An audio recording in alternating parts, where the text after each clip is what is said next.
Kamusta ang araw mo mga ka-Real Talk? Isang araw magigising ka, magaan at maayos na ang lahat. Alam mo ba kung bakit mga ka-Real Talk?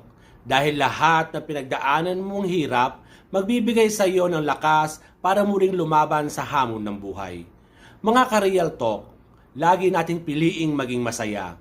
Bigyan man tayo ng 10 dahilan para maging malungkot at sumuko sa buhay. Lagi rin tayong humanap ng isa sa 10 dahilan para maging masaya at magpatuloy sa buhay. Kahit pakiramdam natin ayaw sa atin ng mundo. Huwag natin kalimutan na may mga taong patuloy na kumakapit at umaasa sa atin. Huwag kang magpasakop sa lungkot. Dahil mas malulungkot at masasaktan ang mga taong kumakapit sa iyo pag nagpatalo ka sa iyong emosyon.